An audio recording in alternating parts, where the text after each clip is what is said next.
Assalamualaikum warahmatullahi wabarakatuh.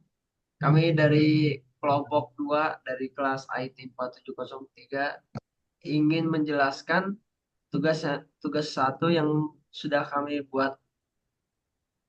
Perkenalkan, nama saya Aldi Firmansyah.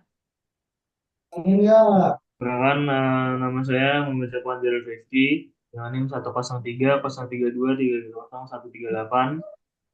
Nama saya Riza Pahlevi. Nama saya Imam Fahri Ibnudar.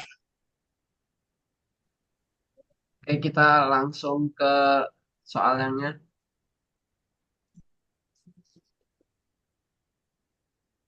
Udah masuk kan ini? Udah masuk?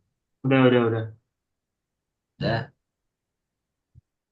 Oke, ini nama anggota anggota kami semua.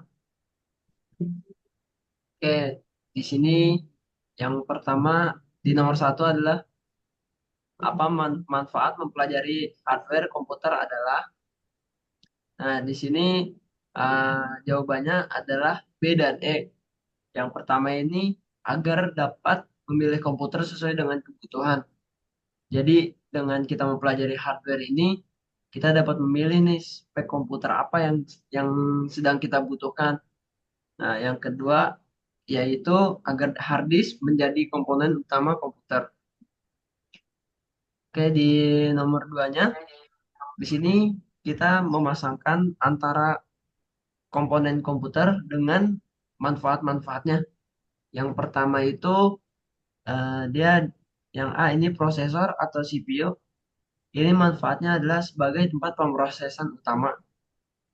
Lalu yang kedua input output modul ini nyambungnya ke nomor 5, yaitu penghubung sistem internal dengan sistem eksternal. Lanjut lagi, yang ketiga ini memori utama, yaitu fungsinya adalah penyimpanan data dan instruksi. Yang keempat itu cache memory, dia fungsinya sebagai memori sementara yang dekat dengan prosesor. Lalu yang kelima ini ada memori sekunder. Itu dia fungsinya sebagai memori yang besar, non volatil dan eksternal. Dan yang terakhir di sini ada bus sebagai interkoneksi antar komponen internal. Oke, lanjut nomor 2 dilanjut oleh Darel. Nah, di sini saya akan menjelaskan tentang soal nomor 2. Soal nomor 2 ini soalnya pasangkanlah yang dimana dia tuh intinya disuruh masangin bagian mana dan penjelasannya itu yang kayak gimana. Dan di sini untuk yang A itu ada komputer arsitektur. Nah, komputer arsitektur ini dia dipasangkan ke nomor 2. Nah, komputer arsitektur ini biasanya yaitu terdiri dari beberapa aturan untuk menjalankan dan mengoperasikan sistem. Nah, untuk yang B itu komputer organisasi ini dipasangkan ke nomor 1. Untuk penjelasannya itu organisasi komputer yang berkaitan dengan bagaimana atribut operasional dihubungkan bersama untuk memenuhi persyaratan yang ditetapkan oleh arsitektur komputer.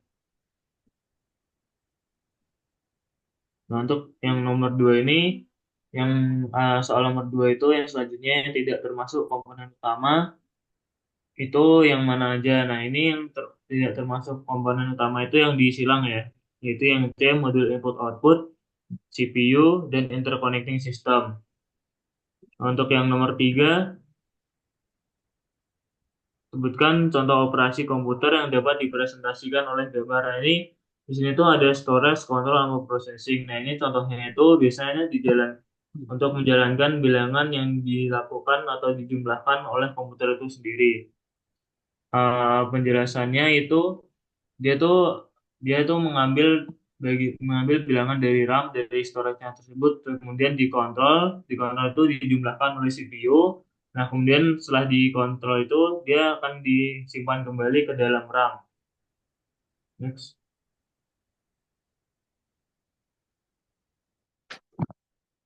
Nah, kemudian nomor 3 adalah nama-nama perangkat atau komponen di bawah ini, yang mana saja termasuk kategori device input dan output. Apa saja itu? Yaitu floppy disk, flash disk, hard disk, keyboard, monitor, ROM, LAN card, Blu-ray, dan mouse. Kemudian nomor duanya itu adalah dua contoh operasi komputer yang dipresentasikan oleh gambar di bawah ini. Yang pertama, menyimpan file ke dalam hard disk. Yang kedua, membuka dan mengelola file yang ada pada hard disk.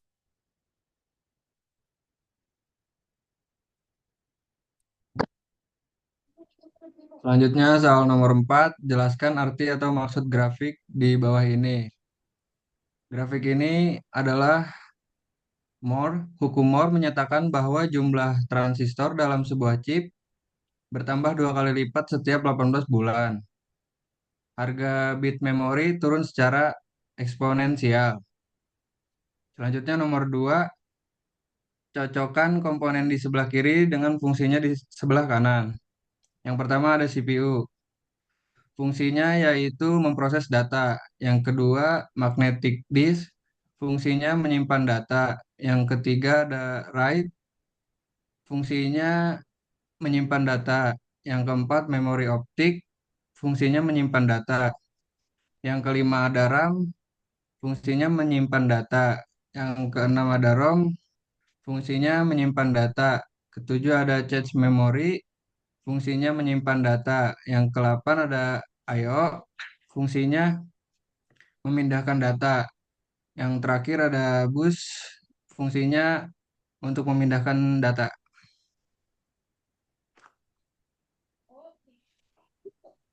Oke, baik. Begitu saja penjelasan dari kelompok kami. Bila ada jawaban yang kurang tepat, bisa komentar di link YouTube yang nanti disediakan. Cukup sekian. Assalamualaikum warahmatullahi wabarakatuh. Waalaikumsalam. Waalaikumsalam.